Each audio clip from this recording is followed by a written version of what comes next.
Praise the lord. దేవుని నామానికి మహిమ కలుగును గాక. ముందుగా నాకు ఈ సమయం ఇచ్చినందుకు నేను దేవునికి స్తుతి చెల్లిస్తున్నాను. దాదాపు 20 సంవత్సరాల తర్వాత మరలా మిమ్మల్ని అందరం కూడా కలుసుకొని మీతో కొన్ని అనుభవాలు పంచుకోవడానికి ప్రభువు నాకు ఇచ్చినటువంటి శ్రేష్టమైన సమయాన్ని బట్టి నేను ప్రభువుకి స్తుతి చెల్లిస్తున్నాను. వాస్తవం చెప్పాలంటే నేను ఈ కార్యక్రమానికి నేను హాజరవడానికి దాదాపు 4 రోజులు ప్రయాణం చేసి వచ్చాను. వాస్తవానికి నా ప్రయాణం 3 రోజులే, కానీ దాదాపు 12 గంటలు మా ట్రైన్ లేట్ అవడం వలన 4 రోజులు ప్రయాణం చేసాం. ఈసారి 4 రోజులు ట్రైన్లోనే ప్రయాణం చేసి రావడం జరిగింది. దాదాపు 2 నెలల నుంచే నేను ఈ కార్యక్రమం పట్ల చాలా ఆసక్తి కలిగి ఉన్నాను, ప్రార్థన చేస్తున్నాను, చాలా ఆశ కలిగి ఉన్నాను మరలా ఇప్పుడు కలుస్తామని. అయితే నేను వాస్తవానికి ప్రస్తుతము అస్సాం రాష్ట్రంలో మిస్సింగ్ అనేటువంటి తెగ ప్రజలు మిషనరీగా పరిచయం చేస్తూ ఉన్నాను. అయితే ఈ మిషనరీ పరిచయకు వెళ్ళడానికి పునాది ఎక్కడ పడిందంటే హోమ్ బైబిల్ స్కూల్లో పడింది. హోమ్ బైబిల్ స్కూల్లో కరెక్ట్గా స్టెప్స్ ఉండేవి కదా, ఆ స్టెప్స్ కింద నేను, ఎబినేజరు, ఆనంద్ మేము ముగ్గురు ఎక్కువ శాతం ప్రేయర్ చేసుకోవడానికి ఆ కిందకి వెళ్ళేవాళ్ళం. ఇంకా మిగిలిన వాళ్ళందరూ ఒక్కొక్కరు ఇద్దరిద్దరు బ్యాచ్లుగా ఉండేవాళ్ళు. నేను వీళ్ళిద్దరితో ఎక్కువ ఉండేవాడిని. మేము ముగ్గురు ఎక్కువ శాతం ఆ స్టెప్స్ కింద కూర్చొని ఆడ ప్రేయర్ చేసుకునేవాళ్ళం. నా దగ్గర ఎక్కువ శాతం మిషనరీ లైఫ్ స్టోరీస్ ఉండేవి. ఆ మిషనరీ లైఫ్ స్టోరీస్ నేను ఇచ్చి చదువుతూ ఉండేవాడిని. అప్పుడు నేను ఎబినేజర్ అనుకునేవాళ్ళం, చేస్తే ఇలా చేయాలన్న పరిచర్య, ఇలా చేస్తే పరిచర్య చేయాలనుకునేవాళ్ళం. సరదాగా అనుకునేవాళ్ళం మిషనరీ పరిచర్య అంటే ఎన్ని ఛాలెంజెస్ ఉంటాయి, అసలు నిజంగా అది ఎంత రిస్క్ అనేటువంటిది అప్పుడు తెలియకుండా ఆ మిషనరీ లైఫ్ స్టోరీస్ చదివి ఇన్స్పైర్ అయ్యి చేస్తే ఎలా చేయాలి పరిచర్య, ఎక్కడికైనా వెళ్ళిపోవాలి అలా అనుకుంటూ ఉండేవాళ్ళం. అనుకున్నాం, కానీ దాని గురించి అంత పెద్ద సీరియస్గా తీసుకోలేదు, ప్రేయర్ చేసుకోలేదు. నేను ఫస్ట్ ఇయర్తోనే నేను టైటస్ బహుశా మీ ఇద్దరం అనుకుంటాను, మీ ఇద్దరం కలిసి బెంగళూరుకి వెళ్ళాం, బేరియన్ బ్యాప్టిస్ట్ బైబిల్ కాలేజ్కి వెళ్ళాము. అయితే అక్కడ కూడా నేను అనారోగ్య పరిస్థితులను బట్టి నేను కంటిన్యూ చేయలేకపోయాను. హోమ్ బైబిల్ స్కూల్లో ఉన్నప్పుడు నాకు టైటస్తో అంత అటాచ్మెంట్ లేదు, ఎందుకంటే టైటస్ ఎక్కువ శాతం నానితో ఉండేవాడు, వీళ్ళిద్దరు రైట్ హ్యాండ్ లెఫ్ట్ హ్యాండ్ లాగా ఉండేవాళ్ళు. కానీ బెంగళూరుకి వెళ్ళిన తర్వాత టైటస్తో నాకు అటాచ్మెంట్ పెరిగింది, ఎందుకంటే ఇక్కడ నుంచి ఇద్దరం కలిసి వెళ్ళాం కాబట్టి. మోహన్ సార్ తీసుకెళ్ళారు మమ్మల్ని. అక్కడున్నప్పుడు కూడా నేను 80% పేషెంట్గానే ఉండేవాడిని, హాస్పిటల్స్లో అడ్మిట్ అయ్యి సఫర్ అవుతూ ఉండేవాడిని. ఆ టైంలో 80% నేను బాగాలేని ప్రతిసారి టైటస్ నా పక్కన ఉండేవాడు. అసలు ఏం చెప్పాలంటే టైటస్ నా పక్కన లేకుండా నేను అసలు బెంగళూరు కూడా చదివి ఉండేవాడిని కాదు. అంతగా అంటే అంత ప్రాణ స్నేహితుడైతే ఎలా దగ్గరుండి పరిచయం చేస్తాడు అలా పరిచయం చేశాడు నాకు ఆ 1 ఇయర్లో. సో అప్పుడు బాగా కనెక్ట్ అయిపోయాను నేను టైటస్కి, అప్పుడు బాగా కనెక్ట్ అయిపోయాను. ఆ రోజు నుంచి ఈ రోజు వరకు కూడా బహుశా మేము కనీసం నెలలో 1-2 సార్లు మాట్లాడుకుంటాం ఇప్పటికి కూడా. అయితే మా ఇద్దరి మధ్యలో ఒకానొక సందర్భంలో ఒక పెద్ద బ్లాస్ట్ అయ్యే పరిస్థితి వచ్చింది. కానీ అయితే టైటస్ ఆ సమయంలో దేవుడు మా ఎడలో చూపించిన ప్రేమను బట్టి, టైటస్ చూపించిన ప్రేమను బట్టి ఆ బ్లాస్ట్ కాకుండా ఆ రిలేషన్షిప్ని అలాగే కొనసాగించడానికి ప్రభు సహాయం చేశాడు. ఇంకా తర్వాత నేను సెనట్ ఆఫ్ సెరంపూర్ యూనివర్సిటీలో చదువుకోవడం, ఇంటికి వెళ్ళిపోయి వివాహం చేసుకోవడం, 2 బిడ్డల్ని దేవుడు నాకు ఇచ్చాడు. నాకు అన్నీ తర్వాత అప్పుడు దాదాపు ఒక 7 సంవత్సరాల తర్వాత ప్రభు నాకు స్వస్థనిచ్చాడు. దాదాపు 7-8 సంవత్సరాలు అలాగే సఫర్ అయ్యాను నేను. 8 సంవత్సరాల తర్వాత దేవుడు నాకు పరిపూర్ణ స్వస్థత ఇచ్చాడు. ఇచ్చిన తర్వాత కూడా నేను అక్కడే పరిచయలో కొనసాగుతున్నాను. కానీ నా హృదయంలో ఎక్కడో ఒక కొరత ఉంది. చర్చ్ మినిస్ట్రీ చేస్తున్నాను, టీచింగ్ మినిస్ట్రీ చేస్తూ ఉన్నాను, చిల్డ్రన్స్ మినిస్ట్రీ చేస్తున్నాను, యూత్ మినిస్ట్రీ చేస్తూ ఉన్నాను, అన్నీ చేస్తూ ఉన్నాను. ఆ సమయంలో ఒక సేవకుడు నన్ను అడిగాడు, పెద్ద ఆయన, తమ్ముడు ఏం చేస్తున్నావు అంటే, అప్పుడు దాకా ఎవరికైనా ఇవన్నీ చెప్పేవాడిని, church ministry, teaching ministry, Bible కాలేజీలో, తర్వాత టీవీ మినిస్ట్రీ, మ్యాగజైన్స్ రాయడము, ఇవన్నీ చెప్తే అందరూ ఇంత చిన్న వయసులో ఎంత గొప్ప పరిచయం చేస్తున్నావు తమ్ముడు అని అప్రిషియేట్ చేసేవాళ్ళు. అది నాలో తెలియకుండానే ఒక ప్రౌడ్నెస్ తీసుకొని వచ్చింది. అదే ఉద్దేశంతో ఈయన కూడా మెచ్చుకుంటాడేమో అని చెప్పి ఇవన్నీ చెప్పాను. ఇవన్నీ చెప్తే ఆయన అన్నాడు, అవునా తమ్ముడు అని చాలా సింపుల్గా నవ్వి, చిన్నపిల్ల పరిచయం ఎందుకు చేస్తున్నావు అన్నాడు. నాకు బాగా ఆసక్తి ఉంది అంకుల్ అన్న, యవనస్తుల మధ్య పరిచర్య, నేను కూడా యవనస్తులు ప్రభు రక్షించాడు కదా అందుకని చేస్తున్నాను అన్నాను. ఆ తర్వాత బైబిల్ కాలేజీలో ఎందుకు టీచ్ చేస్తున్నాను, నాకు ఇంట్రెస్ట్ అన్నాను. చర్చ్ మినిస్ట్రీ ఎందుకు అన్నాడు, అక్కడ నీడుంది కాబట్టి అని. ఇలా చెప్పుకుంటూ వచ్చాను. అప్పుడు ఆయన అన్నాడు, చూసావా తమ్ముడు, అన్నీ కూడా నాకు ఇంట్రెస్ట్ ఉంది కాబట్టి, నాకు నచ్చింది కాబట్టి ఇలా చెప్పుకుంటే అక్కడ నీడు నన్ను అన్నావే, కానీ ఇది నా పట్ల దేవుని చిత్తం అని నువ్వు చెప్పలేదు. సో దేవుని పరిచయం చేయడం వేరు, దేవుని చిత్తం చేయడం వేరు. చాలామంది దేవుని పని చేస్తూ సాటిస్ఫై అయిపోతుంటారు, కానీ దేవుని పని చేయడం ముఖ్యమే, కానీ అంతకంటే ముఖ్యం దేవుని చిత్తం చేయడం మోర్ ఇంపార్టెంట్ అని అన్నాడు. ఆ మాటకి నా హృదయం బెదరైపోయింది. ఇదేంటి ప్రభు ఆయన ఇంత సింపుల్గా ఇలా అనేసాడు అంటే, ఇప్పుడు నేను నీ చిత్తం చేయడం లేదా, కేవలం నీ పని చేస్తూ నేను సాటిస్ఫై అయిపోతున్నానా అని చెప్పి అనుకొని అప్పుడు ప్రార్థన చేయడం ప్రారంభించాను. ప్రభా, అసలు నా పట్ల నీ చిత్తం ఏంటి, నీ ఉద్దేశం ఏంటి? ఆ సమయంలో నేను అపోస్తల కార్యాలు వేరే బైబిల్ కాలేజ్ టీచ్ చేస్తున్నప్పుడు దేవుడు నాతో మళ్ళీ స్పష్టంగా, అంటే పౌల్ మిషనరీ జర్నీస్ గురించి నేను చెప్తున్నప్పుడు వాళ్ళకి ఛాలెంజ్ చేస్తా ఉన్నాను. అందరూ కూడా సువార్త ఉన్న చోటే సువార్త చెప్తున్నారు, సువార్త అన్ని దగ్గరికి వెళ్తున్నారు, కానీ ఎవరు కూడా నార్త్ ఇండియా కలట్లేదు, ఉత్తర భారతదేశంలో ఎంత కొరతుంది, ఎంత అవసరం చెప్తున్నప్పుడు అప్పుడు దేవుడు నాతో మరలా మాట్లాడాడు. వేరే వాళ్ళకి చెప్తున్నావు వెళ్ళని బాగుంది, నువ్వు వెళ్ళవా అని ప్రశ్నించాడు దేవుడు నన్ను. అప్పుడు తీర్మానం చేసుకున్నాను, ప్రభా ఒకరు ఇదే నీ చిత్తం అయితే నేను వెళ్ళడానికి సిద్ధంగా ఉన్నాను, అయితే నేను వెళ్ళడానికి నాకు ద్వారములు తెరువు ప్రభా అని అన్నాను. ఆ విధంగా తర్వాత దేవుడు నన్ను ఉత్తర భారతదేశానికి తీసుకెళ్ళాడు. భోపాల్, ఒరిస్సా, మధ్యప్రదేశ్, తర్వాత హిమాలయ మౌంటైన్స్లో నేపాలీస్ మధ్యలో ఎక్కువ శాతం వర్క్ చేశాను. ఆ సమయంలో అక్కడున్నటువంటి కొంతమంది మిషనరీస్ లైవ్గా చూడడము, కొంతమంది ఆడపిల్లలు 18 సంవత్సరాల ఆడపిల్లలు కూడా 9,000 అడుగుల ఎత్తులోకి వెళ్ళి వాళ్ళు మిషనరీ పరిచయం చేయడం, ఆ లైఫ్ స్టైల్స్ నాకు చాలా ఛాలెంజింగ్ ఇచ్చాయి. అప్పుడు నేను తీర్మానం చేసుకున్నప్పుడు ప్రభు నన్ను ఇట్లు అస్సాం రాష్ట్రానికి నడిపించాడు. అక్కడ కూడా నేను పర్మనెంట్గా ఉండాలనే ఉద్దేశంతో అయితే వెళ్ళలేదు, జస్ట్ వెళ్ళి వస్తూ, ఎందుకంటే ఇక్కడ నాకు కంఫర్టబుల్ లైఫ్ ఉంది, నెల్లూరులో కంఫర్టబుల్ లైఫ్ ఉంది, వెల్ మినిస్ట్రీ ఉంది, సొంత సంఘం ఉంది, ఇంకొక బ్యాప్టిస్ట్ సంఘంలో కూడా పరిచయం రెండు మేనేజ్ చేసుకుంటా ఉన్నాం కాబట్టి, సో సొంత సంఘం అది నెల్లూరు టౌన్లోనే స్టార్ట్ చేశాను. సో ఇంకా వెల్ సెటిల్డ్ కాబట్టి ఇబ్బంది లేదనుకొని ఉంటున్నాను. ఆ సమయంలో వెళ్ళి వస్తూ ఉన్నాను, కానీ దేవుడు మరలా నాతో మాట్లాడాడు, అలా వెళ్ళి వస్తే రిజల్ట్ ఉండదు, మిషనరీ అనుకున్నప్పుడు వెళ్ళాలి, వాళ్ళ మధ్యలోనే ఒకటిగా ఉండిపోవాలి, వాళ్ళలో ఒకటిగా కలిసిపోవాలి అని చెప్పి కొన్ని ఇన్సిడెంట్స్ ద్వారా వాక్యం ద్వారా దేవుడు నాతో మాట్లాడిన తర్వాత నాకు తెలుసు నా భార్య 100% రాదని. ఎందుకంటే నా భార్య నాతో ఎన్నోసార్లు నేను పెళ్ళిన తర్వాత, నేను నెల్లూరులో పుట్టాను, నెల్లూరులో చదువుకున్నాను, నెల్లూరులో పెరిగాను, నేను చాలా ప్రీ ప్లాన్డ్గా నెల్లూరు అబ్బాయిని చూసి కూడా పెళ్లి చేసుకున్నాను. నేను అది ప్రీ ప్లాన్డ్గా చేసుకున్నాను. నేను నిన్ను ప్రేమించి కాదు, బట్ నువ్వు నెల్లూరోడు అని చెప్పి నేను చేసుకున్నాను నేను. సో నేను చచ్చినాక నెల్లూరులో చచ్చిపోవాలి కాబట్టి నెల్లూరు నుంచి వదిలిపెట్టి ప్రాణం వదిలే రాననింది. సరే ఈ అమ్మాయి ఇలా అంది కాబట్టి 100% నా భార్య రాదు, అయినా ఒకసారి దేవుడు వెళ్ళమంటున్నాడు కాబట్టి ఒకసారి తను అక్కడ తీసుకొని వెళ్ళి చూపిద్దామని చెప్పి అస్సాం రాష్ట్రం తీసుకెళ్ళాను. ఆ పరిస్థితులు అన్నీ చూపించి ఊరికి అడిగాను, ఇక్కడికి వచ్చేద్దాం అనుకుంటున్నాను, వస్తావా అని. ఆమె తను సడన్గా ఓకే వస్తాననింది. నేను షాక్ అయిపోయాను. 200% రాదు అని నేను అనుకుంటే ఆమె సడన్గా నేను వచ్చేస్తాననింది. ఓ ఇప్పుడు కూడా దేవుడు మనకి ఇంత కన్ఫర్మేషన్ ఇచ్చినప్పుడు మనం ఇంకా ఎక్కువ మాట్లాడకూడదు, మనం వెళ్ళడానికి సిద్ధపడిపోదాం అని చెప్పి అట్లా నేను భార్య బిడ్డను తీసుకొని, ఇంట్లో వాళ్ళందరూ వ్యతిరేకించారు, అమ్మ నాన్న అమ్మమ్మ వాళ్ళందరూ చాలా ఏడ్చారు. బట్ అయినప్పటికీ కూడా వాటన్నిటిని, ఎందుకంటే దేవుడు నాతో మాట్లాడుతూ వచ్చాడు, నా నిమిత్తం అవసరమైతే తన తల్లినైనా తండ్రినైనా అన్నదమ్ములనైనా అక్క చెల్లెని అందరిని కూడా వదులుకోవాలని. ఆ వాక్యాల ద్వారా దేవుడు నాతో మాట్లాడుతూ వచ్చినప్పుడు కంప్లీట్గా ఒక స్టేట్ డెసిషన్ తీసుకొని దాదాపు 2 సంవత్సరాలు, అంటే 8 సంవత్సరాల నుంచి వెళ్ళి వస్తూ ఉన్నాను. 8 సంవత్సరాలు వెళ్ళి వస్తున్నాను, కానీ పర్మనెంట్గా అయితే మాత్రం 2 సంవత్సరాల క్రితమే నేను అస్సాంకి వెళ్ళిపోవడం జరిగింది. ప్రజెంటు చైనా దేశం నుంచి, మంగోలియా అనేటువంటి దేశం నుంచి మిస్సింగ్ అనేటువంటి తెగ ప్రజలు 17th సెంచురీలో మన భారతదేశానికి వలస వచ్చేసి చైనా దేశం నుంచి ప్రవహిస్తున్నటువంటి బ్రహ్మపుత్ర నది ఎక్కడైతే ఉందో, ఈ బ్రహ్మపుత్ర నదికి అటు ఇటు అవతల ఆ బ్రహ్మపుత్ర నదిలో ఎక్కడెక్కడ చిన్న చిన్న దీవులు ఉన్నాయో వాటన్నిటిని ఆక్యుపై చేసుకొని ఈ మిస్సింగ్ అనే ట్రైబల్స్ అక్కడ ఉన్నారు. ఈ మిస్సింగ్ అనే ట్రైబల్స్కి మొట్టమొదటిగా గాస్పెల్ ఎప్పుడైనా అందిందంటే 20th సెంచురీలో. 20th సెంచురీ వరకు కూడా, 20వ శతాబ్దం వరకు కూడా వాళ్ళకి సువార్త తెలియదు. అది కూడా నాగాలాండ్ నుంచి బ్యాప్టిస్ట్ మిషనరీస్ కొహిమా నుంచి మొట్టమొదటిసారిగా వెళ్ళి వాళ్ళకి సువార్త చెప్పడం జరిగింది. ఐ థింక్ నాట్ ఈవెన్ 1% కూడా క్రిస్టియన్స్ లేరు. అయితే ఈ మిస్సింగ్ ట్రైబల్స్ ఈరోజు కూడా సూర్యుని చంద్రుని వాళ్ళు ఆరాధన చేస్తూ ఉంటారు. తర్వాత చనిపోయినటువంటి పూర్వీకుల ఆత్మల్ని వాళ్ళు ఆరాధన చేస్తారు. ఎంతగా అంటే ఇప్పుడు మన ఇంట్లో ఎవరైనా చనిపోతే తీసుకెళ్ళి మనం ఎక్కడో బరియల్ గ్రౌండ్లో పూడ్చిపెడతాం. వాళ్ళు అలా కాదు. ఇప్పుడు ఇది ఇల్లు అనుకోండి, వాళ్ళ ఇంట్లో మనిషి చచ్చిపోతే ఇంటి ముందే ఈ తలుపు తీస్తే ముందు డెడ్ బాడీ ఉంటుంది అంతే, అక్కడే పూడ్చిపెడతారు. అక్కడే పూడ్చిపెట్టి ప్రతిరోజు క్యాండిల్స్ వెలిగించి వాళ్ళకి నమస్కారం, అంటే ఈ చనిపోయినటువంటి ఆత్మలు వాళ్ళని సంరక్షిస్తాయి అనేటువంటి వాళ్ళ నమ్మకం అనమాట. సో ఆ విధంగా వాళ్ళు దేవుని ఆరాధన చేస్తూ ఉంటారు, పూర్వీకులను ఆరాధన చేస్తూ ఉంటారు వాళ్ళు. ఈ రోజు కూడా వాళ్ళ ట్రెడిషనల్ సాంప్రదాయం ప్రకారమే 5 feet పైన 5 అడుగుల పైన బ్యాంబూస్ ఇల్లులు కట్టుకొని ఈరోజు కూడా బ్యాంబూస్ హౌసెస్లో నివసిస్తారు. బ్యాంబూస్ హౌసెస్ వదిలిపెట్టి వాళ్ళు బయటికి రారు. కంప్లీట్గా బ్యాంబూస్ హౌసెసే కంప్లీట్గా. తర్వాత పందుల్ని చంపుకొని తినడం అనేటువంటిది అది వాళ్ళ ట్రెడిషను. ప్రతిరోజు భార్య భర్త బిడ్డలు, ఈవెన్ బిడ్డలు కూడా కలిసి ఇంట్లో కూర్చొని మందు తాగుతారు.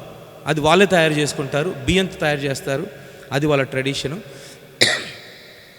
దాదాపు ఇప్పటికి నేను 2 సంవత్సరాలు అయిపోయింది.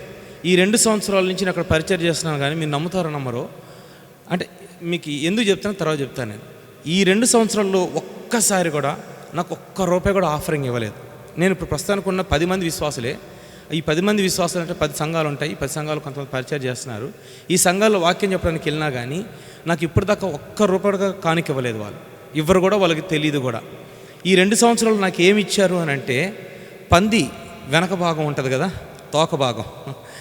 ఎవరైనా స్పెషల్ గెస్ట్గా స్పీకర్గా వస్తే వాళ్ళు ఎవరైతే హై పొజిషన్లో ఉంచుతారో వీళ్ళు అత్యంత ప్రధానమైనటువంటి వాళ్ళు, ఉన్నతమైనటువంటి వాళ్ళు అనుకుంటే అలాంటి వాళ్ళకి మాత్రం, ఒకవేళ ఇప్పుడు మీరు స్పీకర్గా అక్కడ వచ్చినా కానీ మీకు ఎవరు, కానీ ఎవరైతే వాళ్ళు హై ప్రిఫరెన్స్గా భావిస్తారో వీళ్ళు మాకు అత్యంత ప్రధానం ప్రేమైనటువంటి వాళ్ళు అనుకుంటే వాళ్ళకు మాత్రం పంది వెనక భాగాన్ని, ఆ తోకను మాత్రం ఆ పార్ట్ వరకు గిఫ్ట్గా తెచ్చిస్తారనమాట.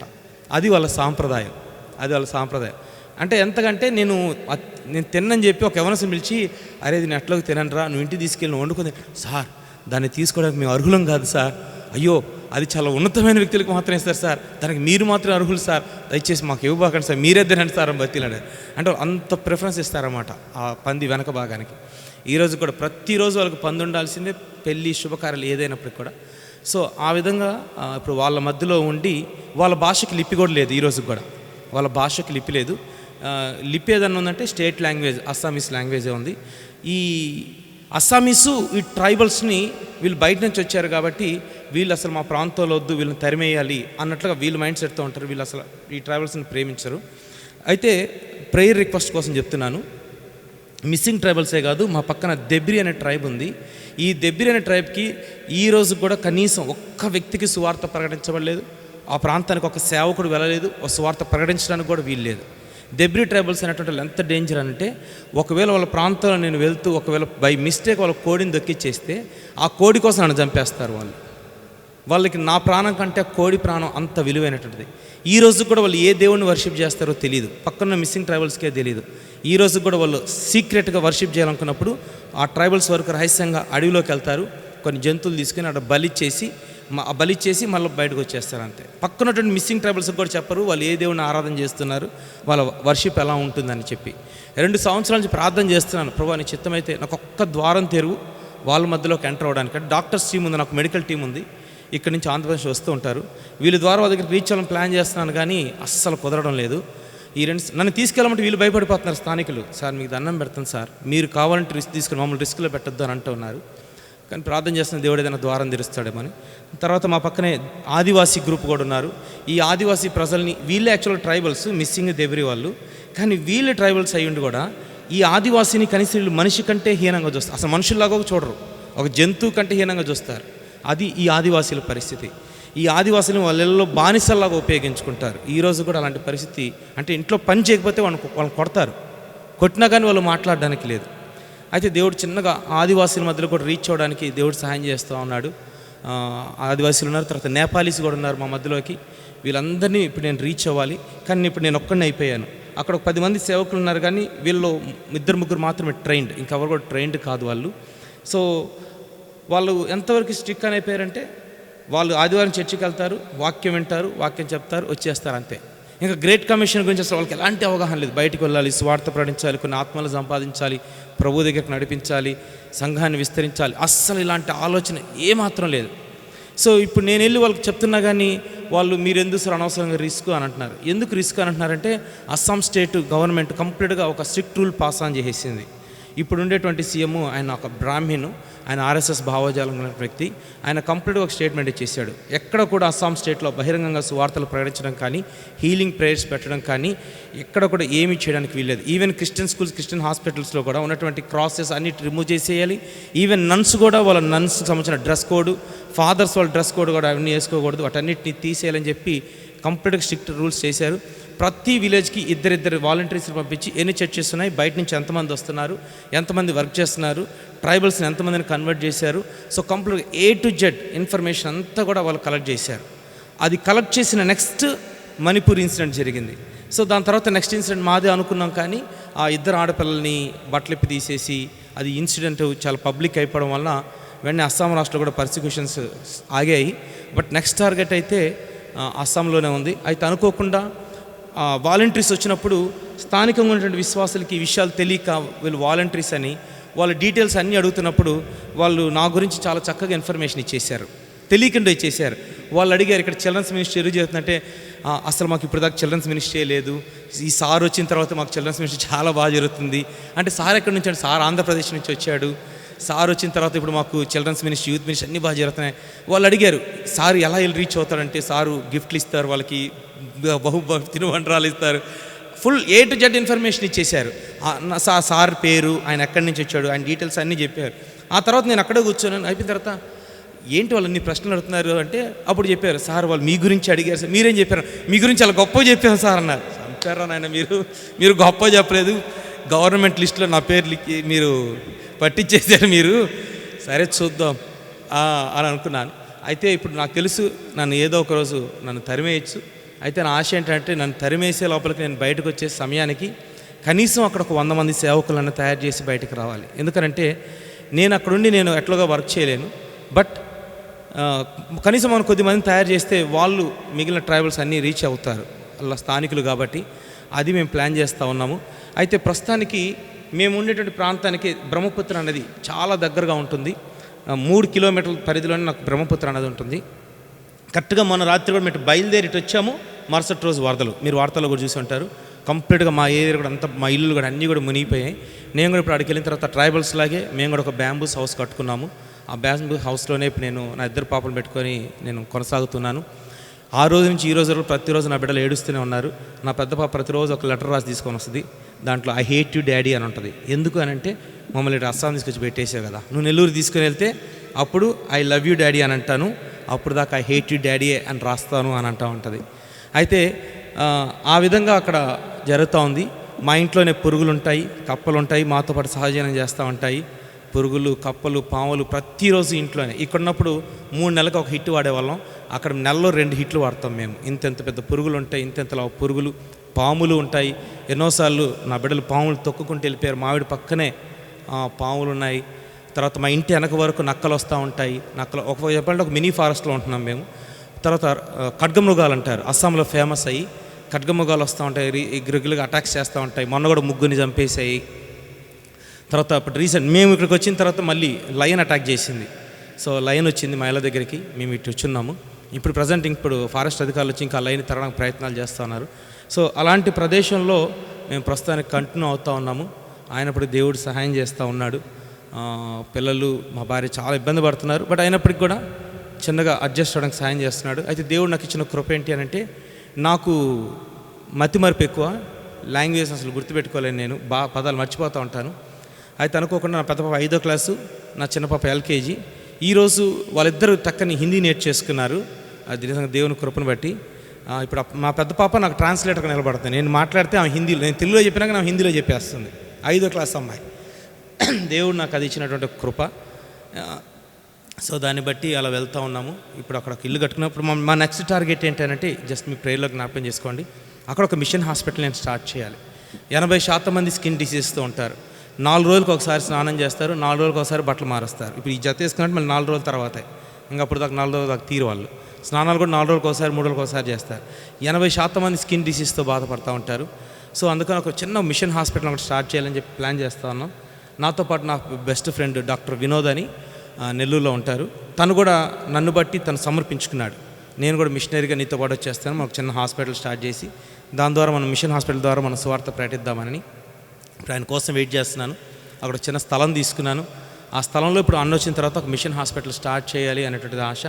సో ఆయన రాకముందు నేను ఒక స్కూల్ ఆఫ్ థియాలజీ లాగా పెట్టి ట్రైనప్ చేయాలి. ఎందుకంటే ఎవ్వరూ లేరు అక్కడ, పాస్టర్స్ లేరు. అంటే ఒక చిన్న ఎగ్జాంపుల్ చెప్తాను. ఇక్కడ ఒక 1000 మందికి ఒక పాస్టర్ ఉంటే అక్కడ కనీసం ఒక 50,000 మందికి కూడా ఒక పాస్టర్ లేడు. ఒక మండలానికి కూడా ఒక సంఘం లేదు. సో ఉన్న 10 మంది పాస్టర్లు కూడా ఎవరు ట్రైన్డ్ కాదు, అంత అన్ట్రైన్డే. అయితే దేవుని కృపను బట్టి నేను ఒక్కడనే థియలాజికల్గా హైలీ ఎడ్యుకేటెడ్, అదొకటి. తర్వాత మన ఎవరికి తెలియని విషయం ఏంటంటే, నేను యాక్చువల్గా ఇప్పుడు BTH, BD, MTH, తర్వాత DH డాక్టరేట్ ఇన్ థియాలజీ, అన్ని థియాలజీ పరంగా ఇవన్నీ చేసుకొని అక్కడికి వెళ్ళాను. అక్కడికి వెళ్ళిన తర్వాత చాలామంది బయట వాళ్ళు అడుగుతుంటారు, మీరు ఎవరు, ఇక్కడికి ఎందుకు వచ్చారు, ఇక్కడ ఏం చేస్తున్నారు. ఇప్పుడు అక్కడ పాస్టర్ అని, మిషనరీ అని చెప్పడానికి వీల్లేదు. చెప్తే నన్ను అక్కడి నుంచి తరిమేస్తారు, అది రిస్క్ అవుతుంది. సో ఇప్పుడు నేనంటే చెప్పుకోండి, నాకంటే ఒక లోకల్ రెఫరెన్స్ ఉండాలి కదా. సో ఏం చేయాలి తెలియక ప్రభు ఇచ్చిన ఒక చిన్న తలంపును బట్టి ఇప్పుడు నేను అక్కడ కాలేజీలో మళ్ళీ ఒక విద్యార్థిలాగా చేరి చదువుకుంటున్నాను నేను. సో ఇప్పుడు నన్ను ఎవరైనా అడిగినా కానీ నేను కాలేజ్ స్టూడెంట్ అని చెప్పుకుంటాను. అయితే ఏం చదవాలని డిసైడ్ చేసుకుని లాస్ట్కి ఎల్ఎల్బిలో జాయిన్ అయ్యాను. ఇప్పుడు లా చదువుతున్నాను నేను, అక్కడ లాయర్గా. సో అందుకని నా జోలికి ఎవరు రారు. నన్ను ఎవరు అడిగినా నేను లా కాలేజ్ స్టూడెంట్ అన్నా అనుకోండి, అసలు ఇంకెవరు నన్ను మళ్ళీ తిరిగి ప్రశ్నించరు, ఎవరు ప్రశ్నించరు. అయితే దేవుడు చూపించిన చిన్న కృప ఏంటంటే, మొన్న లా కాలేజీలో అతి తక్కువ సమయంలోనే, అఫ్కోర్స్ నా వయసులో సగం వయసు ఉన్నటువంటి విద్యార్థులు ఇప్పుడు వాళ్ళందరూ ఉండేది, కానీ వాళ్ళందరికీ చాలా చక్కగా దేవుడు నన్ను కనెక్ట్ చేశాడు. ఎంత చక్కగా కనెక్ట్ చేశాడు, నన్ను కలవరిస్తారు అజయ్జీ అని చెప్పి. మొన్న కాలేజ్ స్పోర్ట్స్ జరిగితే నేను 100% వాళ్ళకిలాగా యాక్టివ్గా అన్నీ పార్టిసిపేట్ చేసి వాళ్ళతోలాగా ఆడేస్తున్నాను. అట్లా వాళ్ళు బాగా కనెక్ట్ అయిపోయారు. ఒక ఆమె బహుశా ఆమెకి 55-60 సంవత్సరాలు ఉంటాయి. నా పక్క నుంచి కూర్చొని, బాబు వీళ్ళందరూ అస్సామీస్ మాట్లాడుతున్నావు, నువ్వు ఒక్కడో ఇంగ్లీష్ మాట్లాడుతున్నావే ఏంటి, నువ్వు ఇక్కడ ఓడి కాదంటే, లేదు మేడం ఆంధ్రప్రదేశ్ నుంచి వచ్చాను. సో నువ్వు ఇక్కడికి ఎందుకు వచ్చావంటే, నేను ఇట్లా కాలేజీలో చదువుకుంటున్నాను. అది తెలుసులే నాకు కూడా. అది కాదు, నువ్వు ఏ పర్పస్ మీద ఇక్కడికి వచ్చావు, ఎందుకంటే కాలేజీలు అక్కడ కూడా ఉన్నాయిగా, అక్కడ కూడా ఉన్నాయి, ఇంత దూరం ఎందుకు వచ్చావు అని అనింది.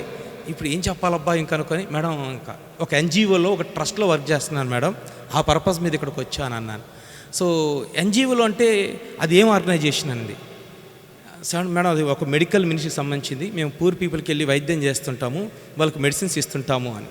నువ్వు డాక్టర్ వానంది. కాదు మేడం, మరి ఈ ప్రొఫెషన్ ఎందుకు అనుకో అంటే, అందరూ ఒక మాట అడిగితే చెప్తే వదిలేసేవాళ్ళు. నేను లా కాలేజ్ ఉంటే వదిలేసేవాళ్ళు, కానీ వదలట్లేదు, ప్రశ్నల మీద ప్రశ్నలు వేస్తుంది, ఇంకేం చెప్పాలో నాకు అర్థం కావట్లేదు. సో నీ మెడికల్ ఫీల్డ్ కాదు కదా, మరి నువ్వు ఎందుకు దీన్ని చూస్ చేసుకున్నావని.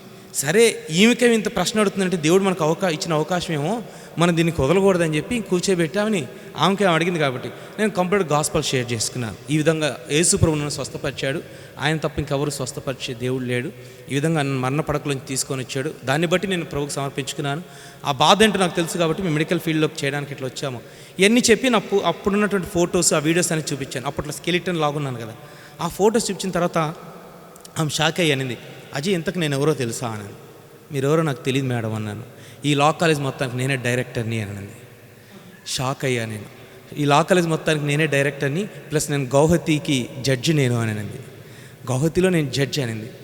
నేను ఇంకా షాక్ అయిపోయాను. అరే మొత్తం చెప్పేసాం మనం, ఇప్పుడు దాకా జాగ్రత్త దాపెట్టుకొని ఇప్పుడు ఏంటప్పో మన నెక్స్ట్ పొజిషన్ అనుకున్నాను. ఆమె వెంటనే మిగిలిన కాలేజీ ఫ్యాకల్టీని, ప్రిన్సిపల్ అందరినీ పిలిచి ఆమె అందరి ముందు చెప్పింది, మీకు వీలైతే ఎప్పుడైనా సరే అజయ్ స్టోరీ వినండి. అజయ్ స్టోరీ వింటుంటే నాకు రోమాలు నెక్కబడుచుకున్నాయి. అసలు నిజంగా ఇలాంటి స్టూడెంట్ మన కాలేజీలో ఉండడం మనం చాలా గర్వపడాలి. మనం కేవలం హ్యుమానిటీ గురించి మాట్లాడతాము, బట్ హ్యుమానిటీ అంటే ఏంటో మీరు తెలుసుకోవాలంటే ఈ అబ్బాయితో మాట్లాడండి అని చెప్పేసి వెళ్ళిపోయింది ఆమె. నేను షాక్ అయిపోయాను. ప్రభా ఇదేంటి ప్రభా, ఒక జడ్జి ఈక్వల్ టు జడ్జి. ఆమె నెక్స్ట్, ఇప్పుడు నేను ఏ జోర్హాట్లో ఉండబోతున్నానో ఆమె నెక్స్ట్ పొజిషన్ ఏంటంటే ఆ జోర్హాట్కి ఆమె నెక్స్ట్ జడ్జి కాబోతోంది. సో ఆమెతో దేవుడు నాకు ఒక రిలేషన్షిప్ని ఏర్పాటు చేసేసాడు. ఆమె ఏం చేసింది, మన కోల్కతా నుంచి కాలేజీలో సెమినార్ జరుగుతూ ఉంది, నేను వెళ్ళి జస్ట్ అటెండ్ అయ్యాను. కల్కట్టా ఎమినిటీ యూనివర్సిటీ నుంచి పెద్ద పెద్ద లాయర్లు, అడ్వకేట్లు వచ్చారు ఆ సెమినార్కి. ఈమె ముందు కాలేజ్ డైరెక్టర్ కాబట్టి ముందు గ్రీటింగ్స్ ఈమె చెప్పాలి. ఈమె చెప్తూ నేను లాస్ట్ బెంచ్లో వెళ్ళి కూర్చున్నాను, మనకి ఎందుకులే అన్నట్లుగా వెళ్ళి కూర్చోనంటే ఆమె నన్ను నిలబెట్టి, అజయ్ ఒకసారి నువ్వు నిలబడని చెప్పి స్టూడెంట్స్ అందరు, కాలేజీలో దాదాపు 600 మంది స్టూడెంట్స్ ఉంటే ఈ 600 స్టూడెంట్, నేను ఫస్ట్ ఇయర్ స్టూడెంట్ని, నన్ను నిలబెట్టి హ్యుమానిటీ గురించి మనం మాట్లాడుతుంటాం, సోషల్ వర్క్స్ గురించి మనం మాట్లాడుతుంటాము, బట్ హ్యుమానిటీ గురించి, సోషల్ వర్క్స్ గురించి మీకు తెలుసుకోవాలంటే ఒకసారి మీరు వెళ్ళి అజయ్తో మీరు మాట్లాడండి. అసలు నాకు సంబంధమే లేదు, ఆమె వేరే టాపిక్ గురించి మాట్లాడాలి. మాట్లాడుతూ అలా చెప్తుంది. చెప్పి ఆ యూనివర్సిటీ, కోల్కతా యూనివర్సిటీ నుంచి వచ్చినటువంటి మిగిలిన పెద్ద పెద్ద అడ్వకేట్స్ కూడా ఇలాంటి స్టూడెంట్ మా కాలేజీలో ఉండడం నిజంగా మేము చాలా గర్వకారణంగా ఉన్నాము, మేము గర్వపడుతున్నాము. అసలు నిజంగా వాళ్ళు అంత గొప్ప వర్క్ చేస్తున్నారు. వాళ్ళు ఎక్కడో ఆంధ్రప్రదేశ్ నుంచి వచ్చి ఇక్కడ, ఎందుకంటే ఆమెకు తెలుసు నేను చెప్పేసాను క్రిస్టియన్ అని చెప్పి, నేను క్రిస్టియను, నేను వచ్చిన పర్పస్ ఇది అని చెప్పేశాను. బట్ అవన్నీ నేను చెప్పకుండా, బట్ ఇలాంటి స్టూడెంట్ మన మధ్యలో ఉండడం నిజంగా మన గర్వకారణం, వీ షుడ్ అప్రిషియేట్ హిమ్ అని చెప్పి, ఈసారి నెక్స్ట్ టైం మీ డాక్టర్స్ టీం వచ్చినప్పుడు మన కాలేజీకి కూడా తీసుకొని రా, మన స్టూడెంట్స్ కూడా కౌన్సిలింగ్ ఇప్పిద్దాం మీ డాక్టర్స్ చేత అని చెప్పానండి. సో దేవుడు ఆ విధంగా చిన్నగా టౌన్లో పరిచయాలు ఏర్పాటు చేస్తున్నాడు. అందులోనూ లాయర్స్ మధ్యలో దేవుడు ఒక పరిచయాలని తీసుకొని వచ్చాడు. సో తెలియకుండానే ఇంకొక 2 సంవత్సరాలు నేను కూడా లాయర్ అయిపోతున్నాను. సో పాస్టర్ నుంచి. సో ఇది నాకు ఎందుకు ఉపయోగపడుతుంది అంటే, ఈ ట్రైబల్స్ ఉన్నారు, ఈ ట్రైబల్స్కి అసలు వాయిస్ లేదు, వాళ్ళు వాయిస్లెస్. ఇప్పుడు ఖడ్గమృగం అని వచ్చాను, ఆ ఖడ్గమృగం వచ్చి ఎన్నోసార్లు వాళ్ళ మీద అటాక్స్ చేసి వాళ్ళని చంపుతున్నా కానీ గవర్నమెంట్ ఈ రోజుకి ఏమి యాక్షన్ తీసుకోవటం లేదు. ఎందుకంటే ట్రైబల్స్ ప్రాణాలంటే వాళ్ళకి విలువ లేదు. ఇలాంటివి చాలా ఉన్నాయి. సో ఇప్పుడు నేను వీటన్నిటికి కూడా నేను వెనకాల నిలబడగలుగుతాను వాళ్ళకి. అంటే నాట్ ఓన్లీ గాస్పల్ మాత్రమే కాదు, ఇలాంటి విషయాల్లో కూడా వాళ్ళకి సపోర్ట్గా మనం నిలబడగలము. దేవుడు ఆ విధంగా ద్వారం తెరుస్తున్నాడు. ఆ విధంగా అస్సాం రాష్ట్రంలో పరిచయం వెళ్తూ ఉంది. నా కోసం ప్రార్థన చేయండి, ప్రతి నా కుటుంబం కోసం. నేను ఫైనల్గా మీకు ఇచ్చే ఇన్విటేషన్ ఏంటంటే, మీరు అందరూ కూడా ఒకసారి 3 రోజులు ప్రయాణం రిస్క్ అనుకోకుండా, ఇప్పుడు చిన్న ఒక గెస్ట్ హౌస్ కడుతున్నాము, ఒక 6 మందికి కూడా అకామిడేషన్ ఇవ్వగలచ్చు. సో మీరందరూ ఒకసారి ప్లాన్ చేయండి. ఒక కనీసం 2.5 నెలల ముందు ప్లాన్ చేసుకోవాలి, అప్పుడు రావాలి. ఒక మనిషికి 5,000 రూపాయలు ఖర్చు అవుతుంది రాను పోను. ఆ ఖర్చు మాత్రం మీరే భరించుకోండి. మీకు ఫుడ్ అండ్ అకామిడేషన్ మాత్రం నేను ఇస్తాను, కానీ ఒకసారి మీరు కూడా రండి. నెక్స్ట్ నేను చేయబోయేటువంటిది మెడికల్ మినిస్ట్రీ, తర్వాత సేవకులను తయారు చేసాడు. దాని కొరకు మీ ప్రార్థనలో జ్ఞాపకం చేసుకోండి. Thank you so much.